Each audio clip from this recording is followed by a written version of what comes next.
Bismillahirrahmanirrahim. Assalamualaikum warahmatullahi wabarakatuh anak-anak.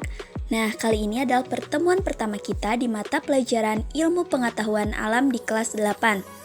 Nah, materi pertama ini, Ibu akan membahas tentang gerak benda dan makhluk hidup di lingkungan sekitar. Yang mencakup tentang, yang pertama ada gerak lurus. Nah, gerak lurus ini meliputi kedudukan, jarak, perpindahan, kecepatan, kelajuan, gerak lurus beraturan, gerak lurus berubah beraturan, gaya gesek, dan juga hukum Newton. Selain itu, kita juga akan membahas tentang sistem gerak pada manusia, sistem gerak pada hewan, dan juga sistem gerak pada tumbuhan. Nah, anak-anak, pernahkah kamu berpikir mengapa benda dapat bergerak? Terus, gerak seperti apa yang dilakukan oleh benda saat memperoleh gaya itu? Apakah lingkungan sekitar benda dapat mempengaruhi gerak benda? Nah, untuk menjawab semua pertanyaan itu, mari kita mempelajari materi tentang gerak benda dan makhluk hidup dengan penuh semangat ya anak-anak. Di sini, Ibu akan menjelaskan tentang konsep gerak terlebih dahulu. Konsep gerak ini ada gerak lurus. Pengertian dari gerak lurus ini adalah lintasan lurus. Gerak lurus dibedakan menjadi dua.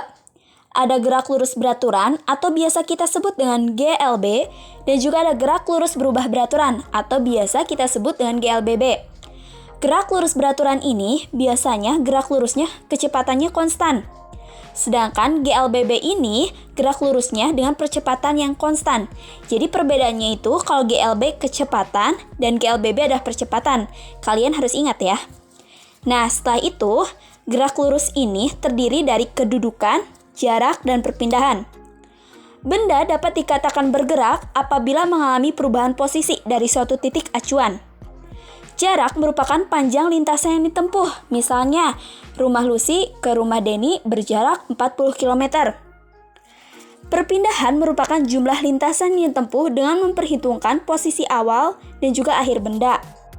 Yang kedua ada kecepatan dan kelajuan. Pengertian dari kecepatan dan kelajuan yang pertama ada kelajuan. Kelajuan adalah jarak yang ditempuh dengan selang waktu yang diperlukan untuk menempuh jarak itu. Sedangkan kecepatan adalah hasil bagi antara perpindahan terhadap waktu yang diperlukan untuk perpindahan. Nah, anak-anak, meskipun kelajuan dan kecepatan memiliki konsep yang berbeda atau pengertian yang berbeda, namun pada gerak lurus kecepatan dan kelajuan ini memiliki nilai yang sama dengan simbolnya V.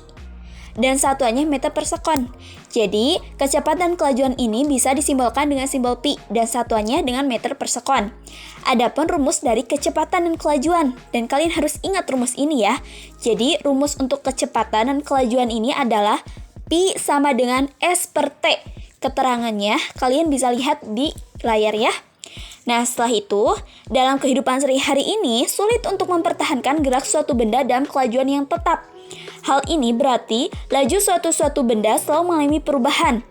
Untuk kasus laju yang berubah-ubah, kita perlu menghitung kelajuan rata-ratanya dengan rumus kelajuan rata-rata sama dengan jarak tempuh total dibagi waktu tempuh. Sekali lagi ya, jadi kecepatan dan kelajuan itu dapat dirumuskan dengan pi sama dengan S per T. Tetapi jika kecepatan atau kelajuannya tetap atau tidak berubah-ubah itu pakai rumus pi sama dengan S per T. Sedangkan jika kelajuannya berubah-ubah, maka kalian harus menghitung rumus kelajuan rata-rata. Nah, oh iya, biar kalian jelas, Ibu akan terangkan keterangannya ya. Kalau V itu adalah kelajuan rata-rata, S itu adalah jarak yang ditempuh, sedangkan T itu adalah waktunya. Oke anak-anak, apakah kalian mengerti? Nah, untuk lebih jelasnya, Ibu telah membuat soal. Kalian bisa melihat contoh soal di bawah ini ya. Yang pertama, Mila bersepeda dari rumah ke rumah nenek yang berjarak sekitar 40 km dengan waktu 2 jam di perjalanan. Hitunglah kecepatan rata-rata mobil tersebut. Jadi ini adalah contoh soal untuk menghitung kecepatan. Tadi yaitu rumusnya pi sama dengan S per T. Nah, untuk menjawab soal di sini, kalian harus menjawabnya dengan diketahui dan ditanyakan terlebih dahulu. Nah, diketahui misalnya, S-nya yaitu 40 km. S itu apa? Jarak. Sedangkan T adalah waktu. Waktunya berapa? 2 jam. Nah, ditanyakannya pi. Pi itu adalah kecepatan. Nah, dengan rumus pi sama dengan S per T. S-nya berapa? 40 dibagi 2 jam. Jadi hasilnya 20 km per jam. Maka kecepatan sepedanya yaitu 20 km per jam. Nah, selanjutnya Ibu akan membahas tentang gerak lurus beraturan dan gerak lurus berubah beraturan. Nah, pengertian dari gerak lurus beraturan adalah gerak suatu benda yang memiliki lintasan lurus dengan kecepatan yang konstan. Dalam gerak lurus beraturan ini, kecepatan itu sama dengan kelajuan. Jadi, kecepatan sama dengan kelajuan itu simbolnya sama, pi. Dan juga perpindahannya dengan jarak s. Jadi, kalau kecepatan dengan kelajuan simbolnya pi, sedangkan perpindahannya s. Nah, di GLB ini ada dua rumus anak-anak. Yang pertama ada S sama dengan S0 ditambah pi kali T. Sedangkan rumus kedua S sama dengan pi kali T. Nah, keterangannya kalian bisa lihat di layar ya. Nah, kemudian ciri-ciri gerak lurus beraturan ini ada dua. Yang pertama, kecepatannya tetap. Setiap detik menempuh jarak yang sama. Yang kedua, percepatannya 0. Tidak ada pertambahan kecepatan tiap satuan waktu. Jadi biasanya kalau GLB ini percepatannya itu adalah 0. Nah, sekarang ada gerak lurus berubah beraturan atau GLBB. Gerak lurus berubah beraturan adalah gerak suatu benda yang memiliki lintasan lurus dengan percepatan konstan. Nah, kalau GLBB ini rumusnya ada 4. Yang pertama ada A sama dengan delta V sama dengan delta T. Yang kedua ada pi T sama dengan V0 ditambah A kali T. Rumus ketiga ada XT sama dengan X0 ditambah pi0 dikali T dalam kurung setengah dikali A dikali T kuadrat. Nah, rumus yang keempat ada pi T kuadrat sama dengan pi0 kuadrat ditambah 2A dalam kurung XT dikurang X0. Nah, keterangan dari rumus ini yang pertama, A itu yaitu percepatan. Delta V itu adalah perubahan kecepatannya. Kalau delta T perubahan waktu, pi0 kecepatan mula-mula, XT itu posisi benda pada waktu, sedangkan X0 itu posisi benda mula-mula atau posisi benda pada awal. Nah, selanjutnya Ibu akan membahas tentang gerak lurus beraturan dipercepat dan diperlambat. Yang pertama, ada gerak lurus beraturan dipercepat. GLB dipercepat adalah gerak yang kecepatannya bertambah secara teratur. Contohnya, benda jatuh bebas dan juga mobil yang menuruni bukit. Yang kedua, gerak lurus beraturan diperlambat. GLB diperlambat adalah gerak yang kecepatannya berkurang secara teratur setiap selang waktu tertentu. Contohnya, mobil yang direm dan juga benda yang dilempar ke atas. Selanjutnya ada gaya. Gaya adalah tarikan atau dorongan. Gaya adalah sesuatu yang dikerjakan terhadap benda dapat menyebabkan benda terjadinya perubahan gerak atau bentuk. Sifat gaya ini dibedakan menjadi 4. Yang pertama, gaya ini dapat menyebabkan mengubah arah gerak benda. Kemudian, gaya dapat mengubah bentuk benda. Gaya juga dapat mengubah posisi benda dengan cara menggerakkan. Dan yang terakhir, gaya menyebabkan benda diam menjadi bergerak. Selanjutnya, resultan gaya dibedakan menjadi 3 macam anak-anak. Yang pertama ada 2 gaya arahnya searah ke kanan.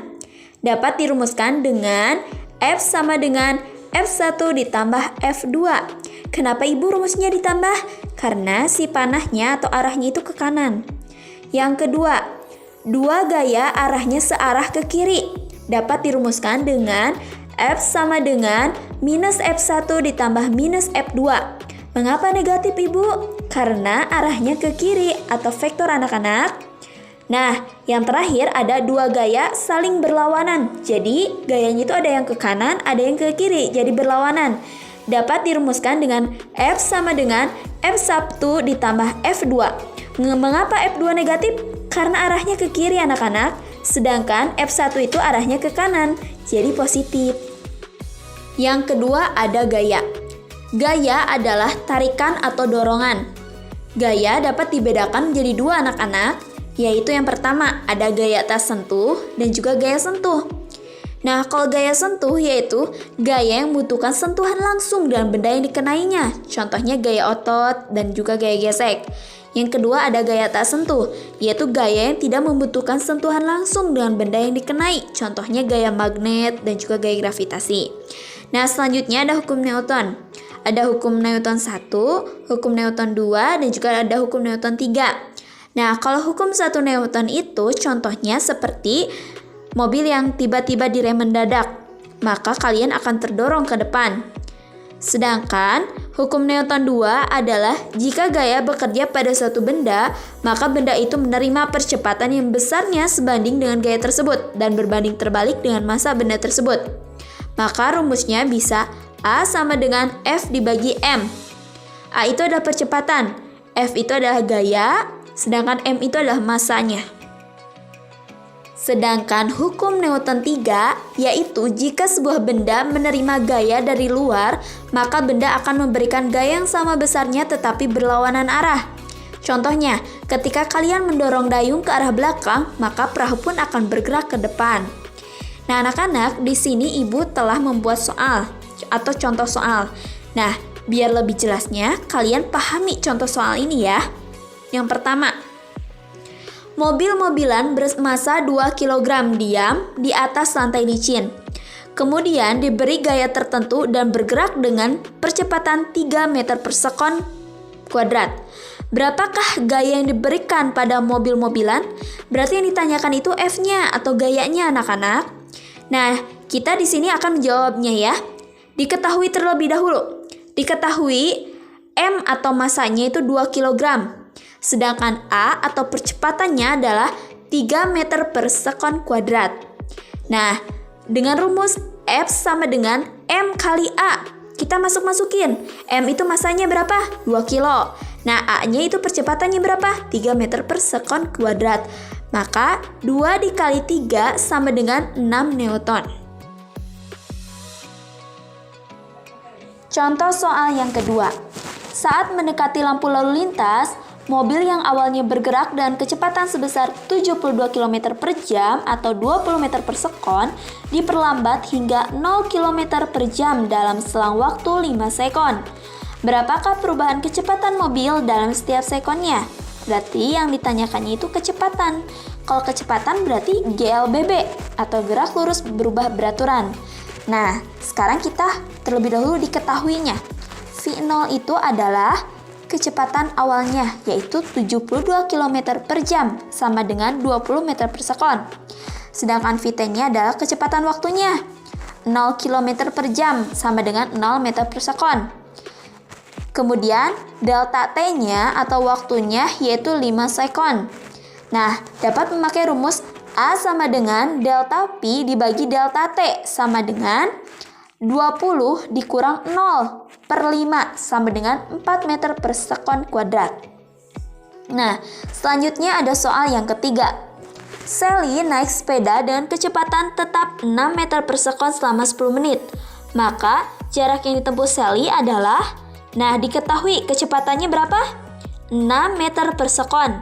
Waktunya berapa? 10 menit.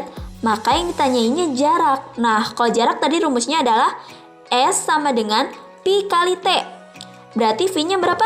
6. T-nya 600. Berarti kali-kalikan. 6 dikali 600 sama dengan 3.600. Atau diubah ke kilometer jadi 3,6 kilometer. Alhamdulillahirrabbilalamin, dicukupkan sekian untuk materi hari ini mengenai konsep gerak. Dan semoga kalian bisa memahami apa yang ibu jelaskan atau ibu sampaikan mengenai konsep gerak ini. Dan ibu berharap kalian juga tetap semangat untuk belajar darinya meskipun kita belum bisa tatap muka. Oke, terima kasih atas perhatiannya. Terima kasih. Wassalamualaikum warahmatullahi wabarakatuh.